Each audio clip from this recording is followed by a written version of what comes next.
Amén. Hoy quisiera hablar un poquito sobre el comienzo de este tema, la escuela de oración. Amén. Y los textos bíblicos que voy a estar leyendo se encuentran en Hechos capítulo 1, versículo 8, y también Hechos capítulo 2, versículo 1 al 4. Amén. Voy a estar hablándole un poquito, amén, sobre estos versículos. Dice Hechos 1, 8. Este es Jesús hablando a sus discípulos. Dice: pero recibiréis poder cuando haya venido sobre ustedes el Espíritu Santo, y me seréis testigos en Jerusalén, en toda Judea, en Samaria y hasta lo último de la tierra. Hechos 2, 1 al 4 dice: cuando llegó el día de Pentecostés, estaban todos unánimes juntos, y de repente vino del cielo un estruendo como de un viento recio que soplaba, el cual llenó toda la casa donde estaban sentados. Y se le aparecieron lenguas repartidas como de fuego, asentándose sobre cada uno de ellos. Y fueron todos llenos del Espíritu Santo. ¿Cuántos fueron llenos del Espíritu Santo? ¿Cuántos? Amén. En una casa donde se ora, todos son llenos del Espíritu Santo. Dice: y comenzaron a hablar en otras lenguas, según el Espíritu le daba que hablasen. Amén. Y hoy el tema que yo quiero desarrollar es el nacimiento de una iglesia poderosa. Amén. El nacimiento de una iglesia poderosa. Amén. Un nacimiento trae a luz todo aquello que estaba siendo formado en oculto. Amén. Un nacimiento trae a la luz o revela aquello que estaba ocultado.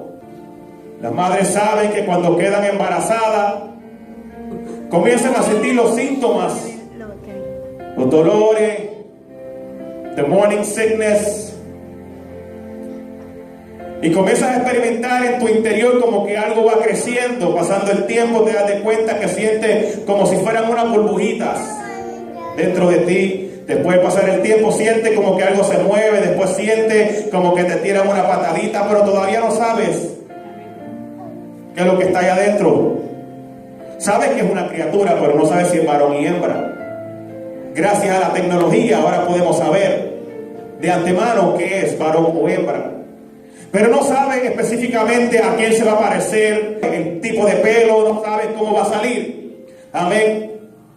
Pero cuando la mujer da a luz, la mujer recibe la revelación o la manifestación de lo que estaba oculto.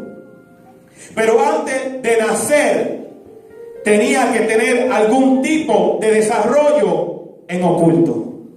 Tú sabías que había algo ahí. Tú sabías que tú sentías las pataditas y los movimientos. Y si te pasa como mi esposa, te das de cuenta cuando se está acercando a la costilla. Te das de cuenta cuando comienza a sentir la presión en la costilla por el dolor. Amén. Cuando la criatura se está moviendo. Amén. Tú sabes que hay algo ahí, pero no sabes cómo va a salir. Tú sabes que hay algo ahí, tú tienes la seguridad de que hay algo creciendo en el vientre, pero no sabes a quién va a aparecer. Y yo sé que aquí hay gente en esta noche que saben que Dios está moviendo algo en el ambiente, pero todavía no saben lo que es. Amén. Y tú sabes cómo tú lo traes a la luz, con la oración. Y por eso es que en esta noche queremos hablar del nacimiento de una iglesia de poder. El nacimiento de una iglesia poderosa ocurre por medio de la oración. ¿Por medio de qué ocurre el nacimiento de una iglesia poderosa? De la oración. Por medio de la oración. Sin oración vivirás una vida cristiana promedio. Or you will be living a powerless Christian life. Amén. ¿Cómo tú puedes identificar una persona que está viviendo una vida cristiana sin poder o con falta de poder? Porque en cada momento tiene que tratar de enseñarte algo. Ejemplo, una persona que no tiene una vida de oración siempre tiene que estar probándote que sabe más que tú, que conoce más que tú, que es más espiritual que tú. Porque no tiene esa evidencia del Espíritu, no tiene una comunicación con Jesús, por lo tanto no tiene identidad. Y al no tener identidad con Jesús, al no tener ese parecido a Jesús, tiene que probarle a los demás que sabe algo. Amén. Entonces, una persona que no tiene poder o una persona que está viviendo una vida cristiana promedio, tú te das de cuenta que esa persona en cada momento tiene que tratar de sobresalir con su propia fuerza, sus propios impulsos. Una iglesia no nace en poder si la oración no está envuelta en darle la chispa, si la oración no está proveyéndole esa chispa para que pueda nacer. Amén. Y hoy en este día yo quiero comenzar a desarrollar una iglesia de poder, una iglesia de oración. Amén. Que la oración sea lo primordial para tu vida, que tú sientas una pasión hacia la oración, que tú sientas una pasión en el deseo de hablar con Jesús. Amén. Porque yo creo que muchas veces lo que mata nuestro deseo de orar es que lo miramos como un acto religioso. Pero cuando en realidad lo miramos como una conversación, nos vamos a dar de cuenta que siempre vamos a poder hablar con alguien que nos va a estar escuchando. Y muchas personas quizás sienten que no saben orar o que no pueden orar, pero no te preocupes que estas clases te van a enseñar. Pero cuando hablamos de oración estamos hablando de una conversación entre dos personas.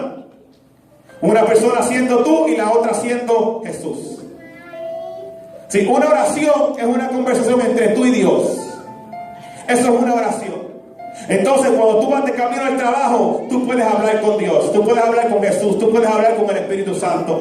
Cuando tú estás cocinando, tú puedes hablar con Jesús. Cuando tú estás bañándote, tú puedes hablar con Jesús. Tú no tienes que estar todo el tiempo gritando y excitado. Tú simplemente puedes tener una conversación caminando. Que mientras vas a hacer ejercicio al gym, al gimnasio, tú puedes estar hablando con Jesús. Y pero ¿cómo es que yo hablo con Jesús, pastor? Porque a veces no entiendo, a veces siento que hay una nación mecánica como yo tengo que empezar y ahí es que me quedo estancado. No, tú hablas con Jesús simplemente teniendo una conversación con Él. Cuando tú llamas a un familiar o llamas a un amigo y comienzas a hablar con ellos, así es de la manera que tú hablas con Jesús. Por ejemplo, hoy voy para el trabajo manejando y Señor Jesús, yo te doy gracias por este día. Puede empezar así. Señor, te doy gracias porque hoy yo pude ver la luz del día. Te doy gracias, Señor, porque yo sé que aún siendo malo, tú has sido muy bueno conmigo. Señor, te doy gracias, Señor, porque hoy yo puedo abrir los ojos. Te doy gracias porque hoy yo puedo moverme, yo puedo caminar, yo puedo hablar mientras otros están en el hospital. Te doy gracias, Señor, porque hoy he llegado a los 34 años y otros no llegaron a los 20. Te doy gracias, Señor, porque mi madre decidió darme a luz cuando otros fueron abortados. Te doy gracias, Señor, porque aquella vez que yo estaba supuesto a pasar por aquella calle, hubo un accidente que estaba supuesto a tocarme a mí, pero le tocó a otro. Y tú comienzas a hablar con Él y le empiezas a declarar tus necesidades. Señor, mira esta área en mi vida. Tú sabes que yo no puedo dejar esto. Tú sabes que yo no puedo bregar con esto. Señor, tú sabes que yo he tratado con mis propias fuerzas y se me ha hecho imposible.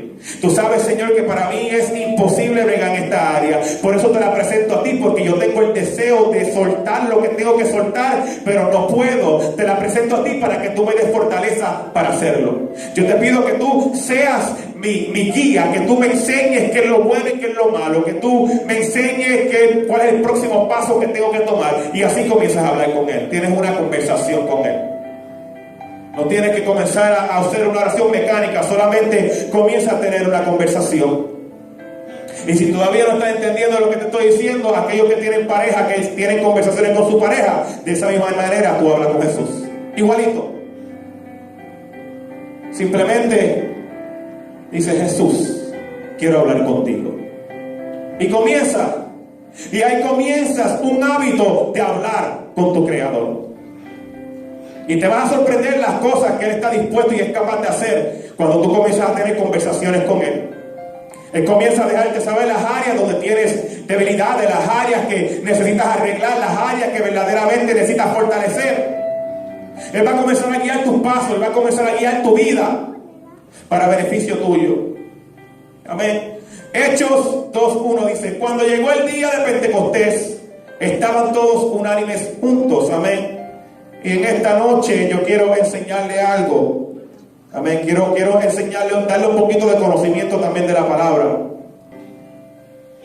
Porque quizás algunos que tenemos conocimiento sabemos algo del Pentecostés, pero no sabemos verdaderamente la verdadera historia de lo que es el Pentecostés. El día de Pentecostés era prácticamente un día sagrado, tanto para los cristianos como para los judíos. Amén. Los judíos celebraban el Pentecostés como una forma de agradecerle a Dios por las primicias de sus cosechas, por los primeros frutos de lo que ellos sembraban. Amén. En los tiempos de la época de Jesús, en los tiempos de la época de los judíos y el pueblo de Israel, ellos sembraban mucho. Y por medio de la cosecha es que ellos hacían intercambios, hacían negocios. Entonces, el Pentecostés era una fiesta que hacía como en agradecimiento a Dios por el primer fruto de lo que ellos sembraban. Amén. Eso era el Pentecostés, era algo sagrado para ellos. Ellos escogían un día específico para celebrar el Pentecostés. Le llamaban las fiestas de las semanas o la cosecha. Amén. Eso era Pentecostés. Se celebraba 50 días después de la Pascua. Ok, eso de la Pascua, pues eso es otro día, entro en ese tema, porque si no empezó a dar una clase de instituto y no una clase de oración. Amén. Pero sí, era después de la Pascua. Y para hacer la Pascua una historia larga, corta, la Pascua era una de las fiestas que celebraban los judíos a causa de la liberación que Dios le hizo al pueblo en Egipto. ¿Se recuerdan cuando Moisés sacó el pueblo de Egipto? Que eso le llaman en inglés the Passover. ¿Ok? ¿Por qué le llaman el Passover? Porque la palabra enseña que Dios le dijo a Moisés que todos los que pusieran la sangre del cordero en la puerta, el espíritu de muerte was going to pass over them.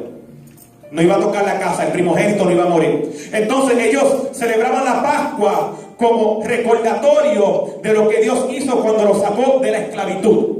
Entonces el Pentecostés se celebraba 50 días después de eso, que era la fiesta de las cosechas o las fiestas de la semana, donde le agradecían a Dios por los primeros frutos de su cosecha.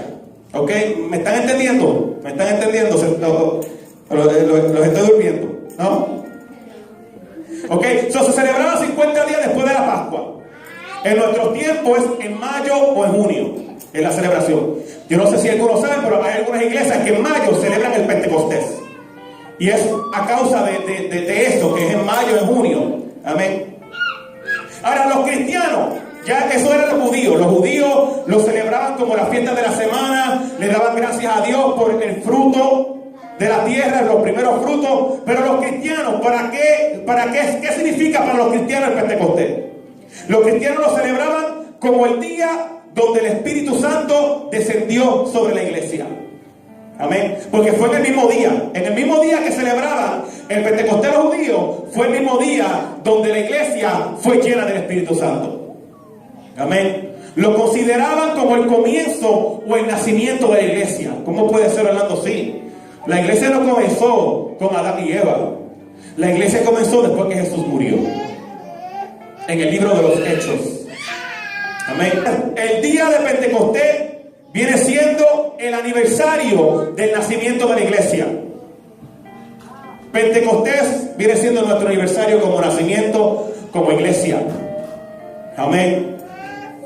Es 50 días después de la Pascua. Jesús murió, resucitó. A los 40 días de resucitar, subió al cielo. ¿Ok? 10 días después era el Pentecostés, que era la celebración de la fiesta. Y en esos 10 días, después de los 10 días, fue que el pueblo fue lleno del Espíritu Santo. Sí, Jesús ascendió, subió al cielo, y los discípulos se fueron al aposento alto, lo que le llaman el aposento alto. Yo no sé si lo han leído en el libro de los Hechos, capítulo 1 y capítulo 2, el aposento alto. Y ellos estuvieron en el aposento alto 10 días orando. Y en el día del Pentecostés, en el día de la celebración de los judíos, fue que el Espíritu Santo vino sobre ellos. Entonces, el nacimiento de una iglesia poderosa es el resultado de tres cosas, y lo que quiero tocar hoy son las que quisiera discutir hoy. ¿Cuántos me están siguiendo? ¿Todos están claros? ¿No tienen dudas? ¿Preguntas? Sobre los Pentecostés, sobre las Pascuas. ¿Están claros con eso? Amén. Entonces, quisiera comenzar esta escuela de oración con estos tres puntos, estas tres cosas que nos van a dar la fortaleza, o va a ser el trampolín que nos va a llevar a ser una iglesia de poder. ¿Cuántos quieren ser una iglesia de poder? Amén. Amén. ¿Cuántos verdaderamente quieren ver resultados en su familia? Amén. Yes. Yo sé que aquí hay algunos cuantos que están cansados de estar diciéndole a sus familiares: busca de Dios, ve a la iglesia, y nada. Right? I know some people are tired. Pues esto te va a ayudar a traer buenos resultados. Amén. Esto va a provocar un avivamiento en tu vida que va a arropar a tus familiares, a tus amistades. La gente se va a dar de cuenta que tú eres diferente. La gente se va a dar de cuenta que hay algo en ti diferente, y van a querer lo que tú quieres. No por la apariencia, no porque le dicen que vas a la iglesia, pero porque ven algo en ti que ha tomado control de tu vida. Porque se van a dar de cuenta que ciertas cosas que tú hacías antes ya no las haces. Se van a dar de cuenta que ciertas reacciones, ciertos comportamientos ya no existen. Se van a dar de cuenta que sientes una pasión para Dios que ellos no pueden entender. Ahora, tres cosas que nos van a llevar a nacer como una iglesia de poder. Número uno, la obediencia. La obediencia es lo primero, el primer ingrediente que nos va a llevar a ser una iglesia de poder. ¿Obediencia a qué, pastor? ¿Obediencia a qué? Porque la Biblia es tan amplia y tan grande y tan gorda y tan larga que yo no sé qué comenzar a obedecer. Fácil, lo que Dios te ha mandado a hacer, lo que Dios te ha mandado a obedecer, las instrucciones que Él te ha dado. ¿Qué instrucciones te ha dado Dios? Ahí comienza la iglesia de poder. Ahí comienza el desarrollo del nacimiento de una iglesia de poder. Ahora, ¿en dónde se desarrolla en mí esa iglesia de poder? En casa. En casa. Entonces, en casa es que esa iglesia se va a desarrollar en ti. Y para espiritualizarlo, en esta casa, en Iglesia Inspiración de Dios, en donde en ti se desarrollará la iglesia de poder. Amén. Dice Hechos 1:4. Mira lo que dice: y estando juntos, les mandó que no se fueran de Jerusalén, sino que esperasen la promesa del Padre, la cual les dijo: oíste de mí. Mira lo que dice. Jesús le dio instrucciones. Por eso es que es bien importante. Lo primero es obediencia. Jesús le dijo, es más, Jesús les mandó, dice la palabra, Jesús les mandó que no se fueran de Jerusalén. Jerusalén, la casa del pan. Jerusalén, casa, home. El lugar donde sus vidas corrían peligro. Cuando a Jesús lo crucificaron, a Él lo sacaron fuera de la ciudad, porque en Jerusalén no podían llevar esa práctica. Entonces los discípulos se mantuvieron fuera de la ciudad por un corto tiempo, pero cuando Jesús, después de los 40 días de haber resucitado y fue llevado al cielo, le dijo que volvieran a casa, donde sus vidas corrían peligro, porque Jesús lo mataron por predicar el evangelio que ellos creían. Dice, les mandó, y como lo dice, ¿verdad? Les mandó. No les pidió de por favor. No le dijo si puede. No le dijo si siente. Le dijo, no, ustedes tienen que regresar a Jerusalén. You gotta go back home. Y dice, les mandó que no se fueran de Jerusalén, sino que esperaran la promesa del Padre, la cual les dijo, oíste de mí. ¿Y cuál es la promesa? ¿Alguien me puede decir cuál es la promesa? Jesús, cuando hablaba con sus discípulos, Él le dijo, cuando yo me vaya, Yo voy a enviar a alguien. Yes. El Espíritu Santo. Entonces, ¿cuál es la promesa del Padre? Yes, el Espíritu Santo. ¿Cuál es? Acuérdense de eso, que la promesa del Padre es el Espíritu Santo. Lucas 24:49 dice así: He aquí, yo enviaré la promesa de mi Padre sobre ustedes, pero quédense en la ciudad de Jerusalén. Mira lo que dice: yo te voy a llenar del Espíritu Santo, voy a enviar la promesa, pero quédate en Jerusalén. Obediencia. Jesucristo requería de los discípulos obediencia para poder darle la promesa. Oh my God, yo siento la presencia de Dios. ¿Qué promesa Jesús te ha hecho a ti que no has visto cumplida? Aleluya. Para ver el cumplimiento de esa promesa necesitas obediencia. ¿Obediencia a qué, pastor? ¿Obediencia a qué? Tú sabes lo que Dios te ha dicho. Tú sabes lo que Dios ha hablado a tu vida que todavía no has cumplido. Tú sabes lo que Dios ha dicho sobre ti que todavía has decidido no meter las manos. Y si tú has estado aquí en la iglesia Inspiración de Dios, Dios te lo ha hablado más de una vez. Oh, yes. Y si lo ha hablado más de una vez, es porque tiene un interés en ti.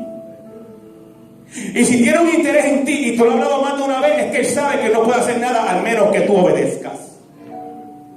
Y eso es lo triste del caso, que Él no nos obliga, que Él no nos tuerce el brazo, pero nos sigue repitiendo las mismas palabras. Porque Él sabe que ya cuando tú obedezcas en lo que Él te está mandando a hacer, puedes abrir las puertas y las ventanas de los cielos para que Él te bendiga hasta que sobreabunde, para que las promesas se cumplan. Algunos familiares a veces no se salvan y es porque nosotros no hemos obedecido. Entonces, lo primero para convertirnos en una iglesia o nacer como una iglesia de poder es la obediencia. Obediencia a los mandatos de Jesús, obediencia a lo que Jesús nos ha hablado. Pero pastor, yo hago mucho para Dios. No funciona así. Primera de Samuel 15:22. Pero Samuel respondió: ¿qué es lo que más le agrada al Señor? Mira lo que dice: ¿qué es lo más que le agrada al Señor?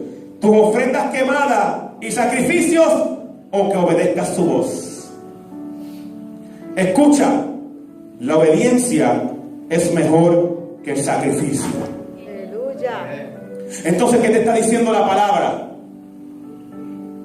La palabra te está diciendo: yo entiendo que tú trabajas y haces mucho para Dios, pero si no me obedeces, no vale nada. Porque la obediencia vale más que el sacrificio. ¿Por qué? ¿Por qué? Porque en el sacrificio, right, no necesariamente hay obediencia, pero en la obediencia siempre hay sacrificio. Oh, yes. Aleluya. Por eso es que para Dios es más importante la obediencia. Porque yo puedo ser el hombre más malo del mundo y sacrificar todo para Dios. Yo hago esto, yo hago aquello, yo me muevo aquí, yo me muevo acá, mira, limpié el piso, limpié el templo, pero Dios me está pidiendo algunas cosas y no las estoy haciendo. No estoy siendo obediente. Pero cuando soy obediente, estoy sacrificando. Porque la mayoría de las veces, cuando hacemos sacrificios y no obedecemos a Dios, es porque queremos ganarnos el favor de Dios con las buenas obras, por el cargo de conciencia. Pero lo primero es obediencia. Amén. Repita conmigo: obediencia. Obediencia. Amén. El nacimiento de una iglesia poderosa comienza con obediencia. ¿Están claros hasta ahora? Amén. Lo próximo, el nacimiento de una iglesia poderosa continúa con perseverancia. Perseverancia es un empeño, una firmeza a realizar algo. You're like determined to do this and you're going to finish it. You're determined to win the race and you're going to make it to the end. You're determined, you're persevering, perseverancia, que te empeñas en aquello que Dios te ha dicho que hagas. Es continuar aunque no veas resultados de inmediato. Sí. Los 120 que fueron llenos del Espíritu Santo en el aposento alto, en el libro de los Hechos, esperaron 10 días corridos. El primer día oraron a Dios y nada. El segundo día, nada. El tercer día, nada. El cuarto día, nada. ¿Te has encontrado alguna vez en una posición como esa? Ora, ora y ora y nada. Aleluya. Por eso es que para nacer como una iglesia de poder se necesita perseverancia. Santo. ¿Qué es perseverancia? Continuar, aunque no ves resultados de inmediato. En otras palabras, tú estás orando a Dios por algo, no ves los resultados, tú no te vas a detener. Tú vas a seguir orando hasta que tú veas un resultado. Amén. Tú vas a seguir buscando hasta que tú veas que algo ocurra. No vas a permitir que el cansancio te desanime. No vas a permitir que lo que tus ojos ven te echen para atrás. No vas a permitir que tu cuerpo diga, ya se acabó. No, no. Tú vas a seguir continuando hasta que tú veas los resultados que tú estás buscando de parte de Dios. Perseverancia. Hechos 1, 12, 14 dice: entonces volvieron a Jerusalén, obedecieron a Dios, volvieron a Jerusalén. Volvieron a Jerusalén, te está diciendo que no estaban en Jerusalén. No estaban, pero volvieron. Desde el monte que se llama Olivar, el cual está cerca de Jerusalén, camino de un día de reposo. Y entrados subieron al aposento alto donde moraba Pedro, Jacobo, Juan, Andrés, Felipe, Tomás, Bartolomé, Mateo, Jacobo, hijo de Alfeo, Simón, el celote y Judas, hermano de Jacobo. Todos estos perseveraban unánimes en oración y ruego. ¿Perseveraban unánimes en qué? En oración y ruego. ¿En qué? Oración y ruego. Ahora, mírate en este espejo. ¿Puedes ver en tu vida una vida de oración y ruego?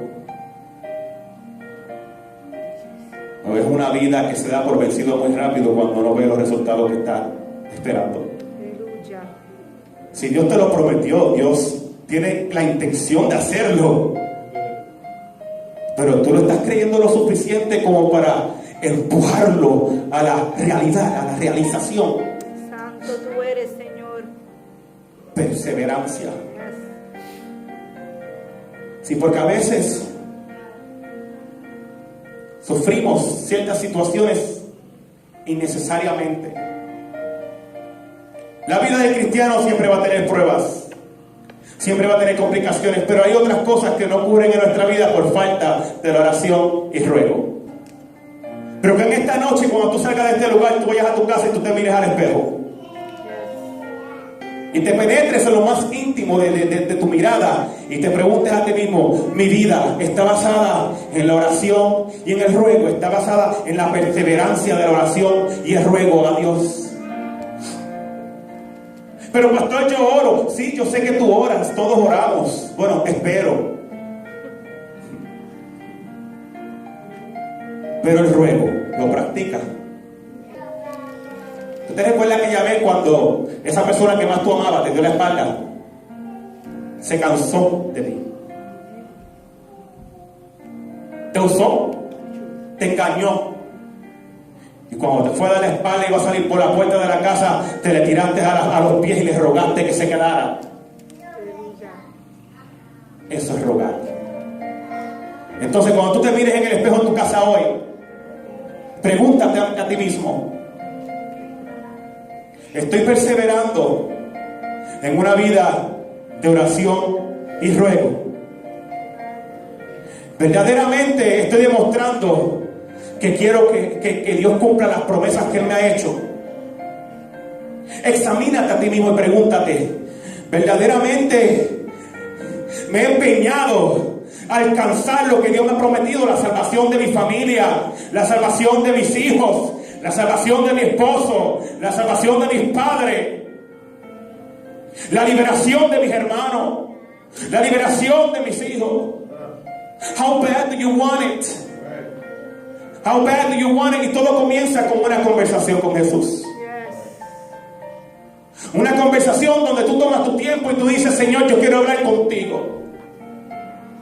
Yo me he dado de cuenta, Dios mío, Señor, que hay muchas cosas que tú me has prometido, tú has hablado sobre mi vida, que yo no he visto que se han cumplido. Yo quiero preguntarte, ¿qué es lo que hay en mí que está impidiendo que se cumpla? Señor, yo te ruego que tú me muestres aquello que está bloqueando, que está tapando la entrada de tus bendiciones a mi vida. Yo quiero que tú me muestres esa área en la cual yo estoy provocando que se atrase lo que tú tienes para mí. Yo te pido, Padre Celestial, que tú me muestres aquello que está impidiendo y que cada día provoca que la salvación de mi familia sea alcanzada. Y cada día que pasa es un día más que estoy arriesgando sus vidas. Que te mires en el espejo y le preguntes al Señor, Señor, ¿hay perseverancia en mí? Si no lo hay, por favor, deposítala. Señor, que esa misma perseverancia cuando me quedo sin trabajo, que tengo cuando me quedo sin trabajo, que tú me la des para aquellos que tú me has prometido. Que esa misma perseverancia que tengo cuando tengo que salir a luchar por mi familia, que yo la tenga para aquellos que tú me has prometido. Señor, que yo no me quiero quedar en el mismo lugar. Yo quiero comenzar a alcanzar tus propósitos. Yo no quiero dejar pasar la vida y que yo vea a todo el mundo progresar y todo el mundo crecer y todo el mundo pasarme por encima y yo todavía en la misma condición, contento, porque no he decidido dejarte saber qué es lo que hay en mí, que necesito que me ayude. Gloria a Dios. Perseverancia. Mira lo que dice la palabra.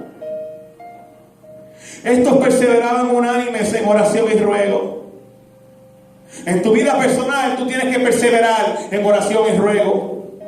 Ahora tú quieres ver las grandezas de Dios en tu iglesia, en tu casa espiritual. ¿Quieres ver las grandezas de Dios? Tienes que perseverar unánimes en oración y ruego con tus hermanos. Pero ya bueno, ese little hard, pastor, es un poquito dura porque hay unos cuantos que no me caen bien. Hay unos cuantos que cuando veo que me pasan por el lado, es imposible evitar que yo dé un suspiro. Porque no se quedó en la casa hoy. Ay, Señor, que coja unas vacaciones. Envíalo con mi cerebro. Amén. Entonces todos perseveraban unánimes como una sola persona, como uno. Todos con el mismo sentir, con el mismo deseo.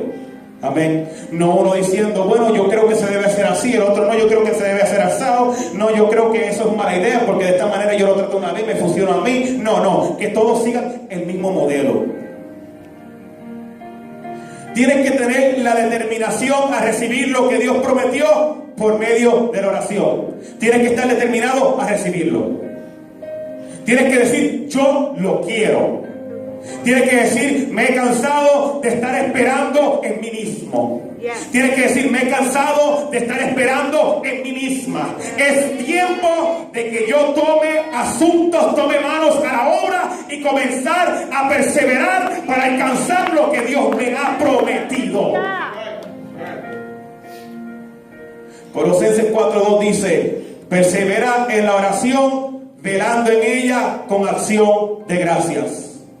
Mira lo que dice, persevera, empeñate a continuar en la oración. Empeñate, fortalécete, esfuérzate, ponte firme en terminar la oración, en continuar tu vida de oración. Y después que dice, velando, siempre pendiente, con acción de gracias.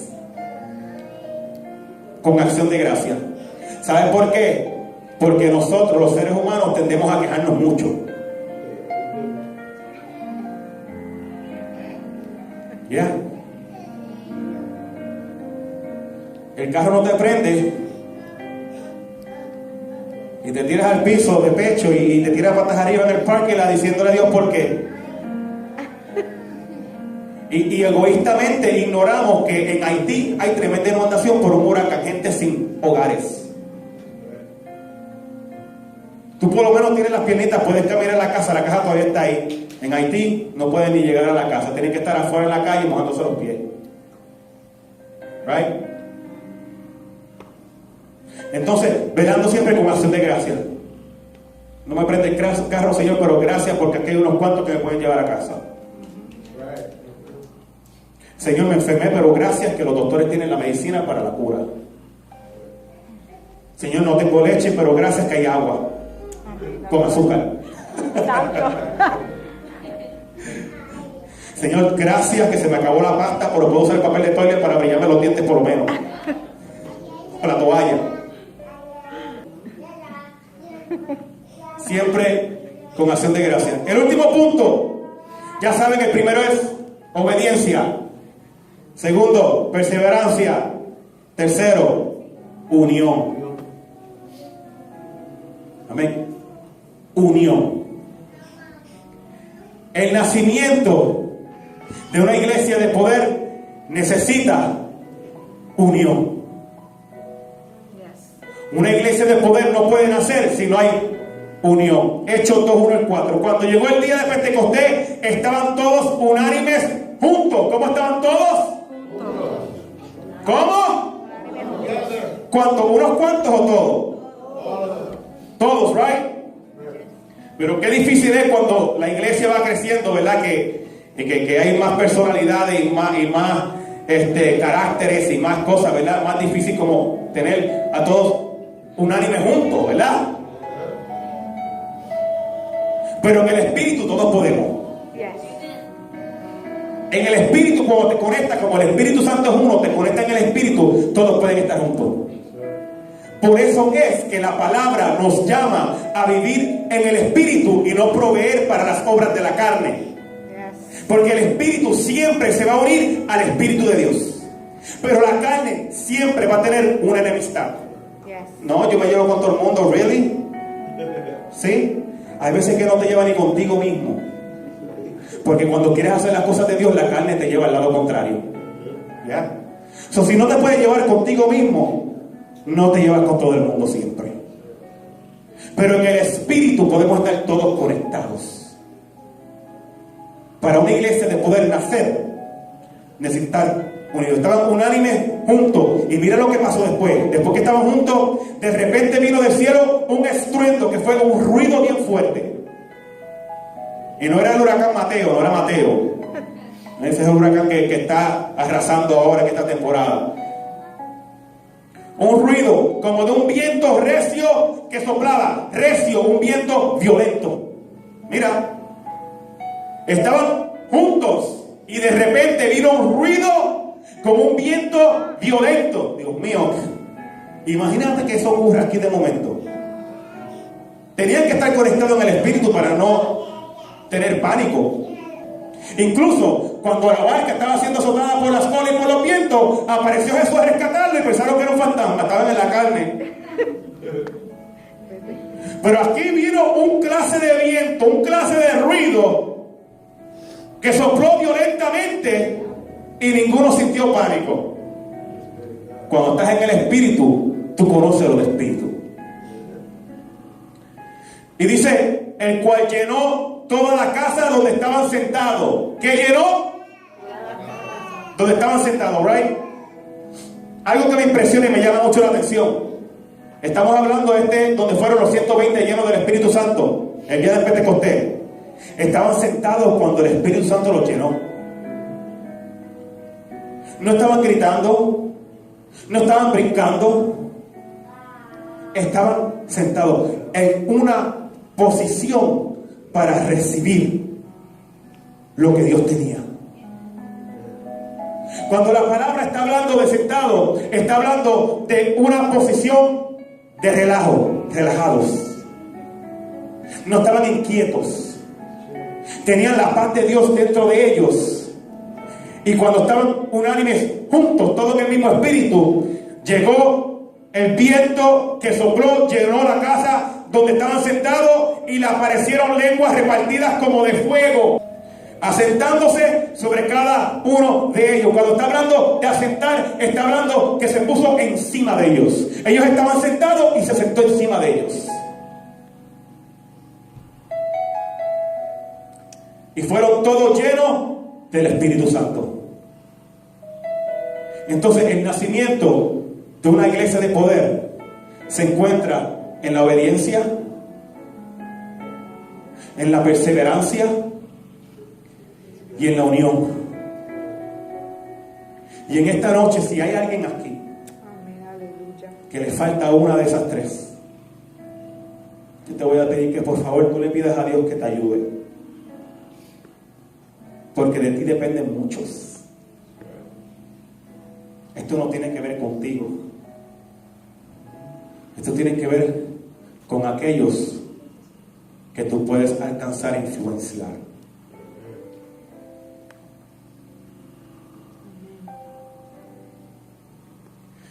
Los discípulos fueron bautizados, fueron llenos con el Espíritu Santo. Pero la palabra enseña que antes de eso ellos estaban escondidos.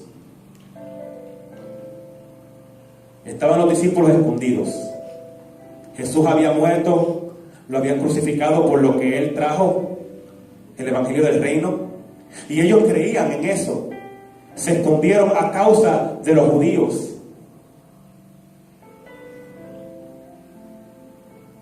Porque todavía no habían obedecido, todavía no habían perseverado y todavía no había una completa unión en ellos.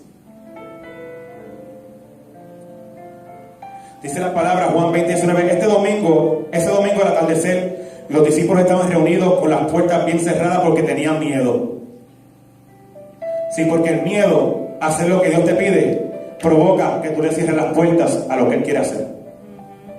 Dice que tiene las puertas bien cerradas. El miedo ¿a qué? Al miedo a que si le creo a Dios después me puedo quedar de esta manera. Si le creo a Dios puedo terminar así. Y tenía miedo de los líderes judíos. Antes de recibir o nacer como una iglesia de poder, estaban escondidos. Y quizás puede que tú que estás aquí estés escondido también. No entiendo, pastor. No te atreves a hablarle a todo el mundo de Jesús porque te avergüenzas. Estás escondido. Es verdad, pastor, pero es que te soy sincero, yo he tratado.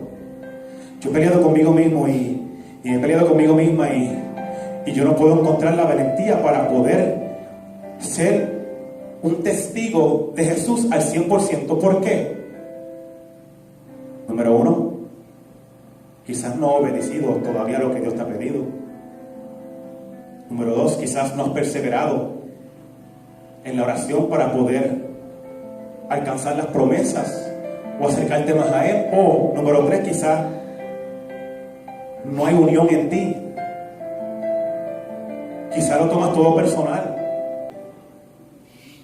Esa es la clave del por qué a veces te avergüenzas hablar de lo que tú dices aquí que crees.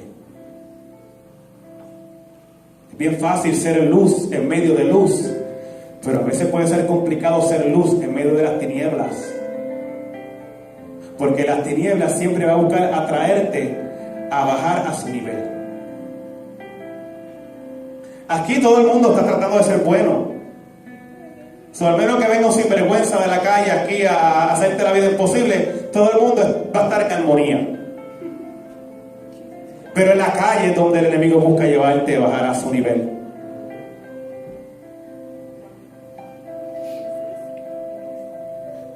Yo vengo a decirle aquí a alguien, tú vas a estar escondiéndote hasta que tú nazcas. Aleluya. Pero te voy a asegurar que vas a nacer. Si tú estás aquí en este lugar, tú vas a nacer y ser parte de esa iglesia de poder. Porque en el nombre de Jesús nos vamos a levantar en contra de todo aquello que está tratando de impedir en ti el propósito de Dios para ti. Vamos a comenzar a atacar en oración aquí, jueves tras jueves, todas aquellas áreas que tratan de impedir de que Dios pueda cumplir sus promesas en mi vida. Vamos a meterle tanto y tanto con la oración que va a llegar el momento que tú no vas a poder resistirlo y vas a tener que soltar lo que tienes que soltar.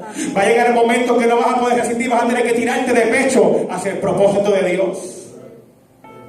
Porque si Dios te puso en este lugar es por algo.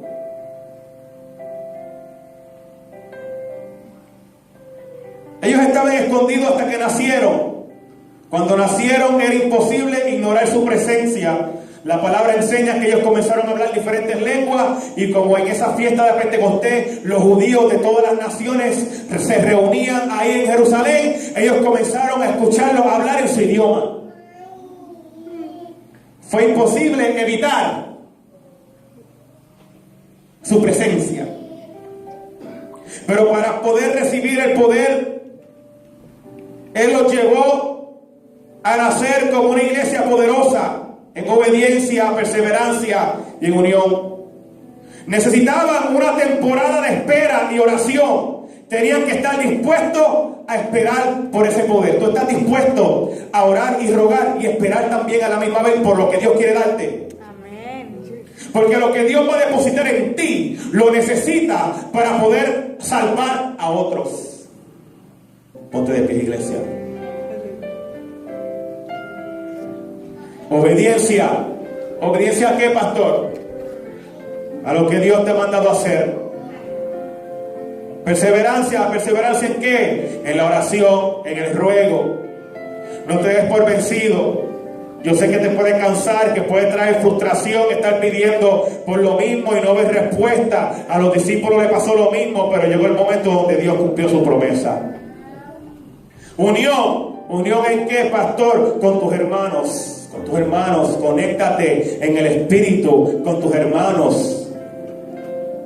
Conéctate con tus pastores, conéctate con tus líderes en el espíritu para que podamos nacer como una iglesia de poder, como un solo cuerpo, como un solo hombre en el poder del Espíritu Santo. Padre, te doy gracias por esta palabra, Señor, que tú nos has dado.